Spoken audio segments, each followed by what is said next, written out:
ഇത് 3 പീസ് അനാർക്കലിൻ്റെ കട്ടിങ്ങാണ്.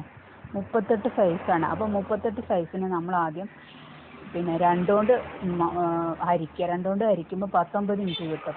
എന്നിട്ട് തുണി നമ്മൾ വീതി രണ്ടായിട്ട് മടക്കിയിടുക. വീതി രണ്ടായിട്ട് മടക്കിയിടുമ്പോൾ ഏകദേശം 3 പീസാണല്ലോ വേണ്ടത്. ഫ്രണ്ടിലേക്ക് 3 പീസും ബാക്കിലേക്ക് 3 പീസും. അപ്പോൾ ആ 19ന് നമ്മൾ 3 കൊണ്ട് ഹരിക്കുക. 3 കൊണ്ട് ഹരിക്കുമ്പോൾ ഒരു പീസിൻ്റെ വീതി എത്രയാണെന്നുള്ളത് കിട്ടും. ആ ഒരു പീസ് 6.5 കിട്ടുന്നത്. 6.5 കൂടെ 1/2 ഇഞ്ച് തയ്യൽ തുമ്പും കൂടെ ചേർത്തിട്ട് മുകൾ ഭാഗത്ത് മാർക്ക് ചെയ്യുക. എന്നിട്ട് ആ തുണിയുടെ താഴെ ഭാഗത്ത് നമ്മൾ 12 ഇഞ്ച് മാർക്ക് ചെയ്ത് കൊടുക്കുക. 12 കൂടെ 1/2 ഇഞ്ചും കൂടെ ഇതാക്കി കൊടുക്കാം. തയ്യൽ തുമ്പും കൂടെ ഇട്ട് കൊടുക്കാം. നമുക്ക് ഒരുപാട് ഫ്ലെയർ വേണമെന്നുണ്ടെങ്കിൽ 14 ഇഞ്ചോ 15 ഇഞ്ചോ ഇട്ട് കൊടുക്കാം. എന്നിട്ട് ആ 12 ഇഞ്ച് താഴെ ഭാഗത്ത് നിന്ന് മുകളിലേക്ക് 6.5 ഇഞ്ച് മാർക്ക് ചെയ്ത് കൊടുക്കാം. ആ 6.5 താഴേക്ക് വീണ്ടും 12.5 ഇഞ്ച് മാർക്ക് ചെയ്ത് കൊടുക്കാം.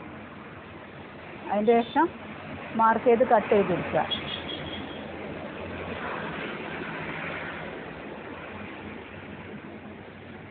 ഇതിന് പലരും പല പേരാണ് പറയുന്നത്. ഞാൻ എങ്ങനെയാണ് പഠിച്ചതെന്നുള്ള രീതിയിലാണ് ഞാനിവിടെ ചെയ്യുന്നത്.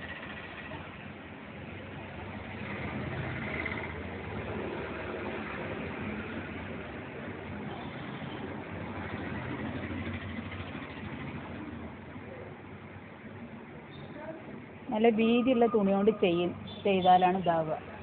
ഇത് ക്രേപ്പിൻ്റെ തുണിയാണ്.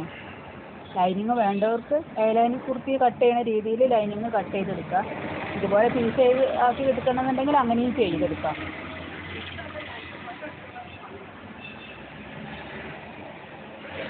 ടോപ്പ് ഭാഗം കട്ട് ചെയ്തെടുക്കുക. ഇനി സെൻറ്ററിൽ സ്ട്രെയിറ്റ് ആയിട്ട് വരുന്ന ഭാഗമുണ്ട്. ആ ഭാഗം വെച്ച് കൊടുക്കാം. ആ ഭാഗം വെച്ച് കൊടുക്കുമ്പോൾ പിന്നെ 2 സൈഡിലും ക്രോസ് ആയിട്ട് വരുന്ന ഭാഗമുണ്ട്. അത് 2 സൈഡിലും വെച്ച് കൊടുക്കാം.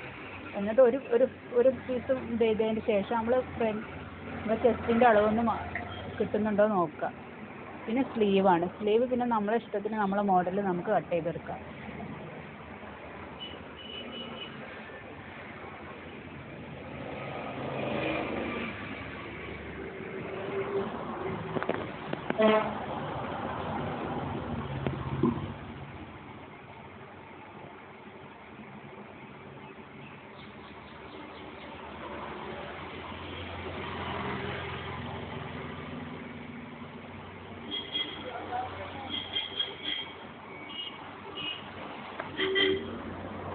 കട്ടിങ്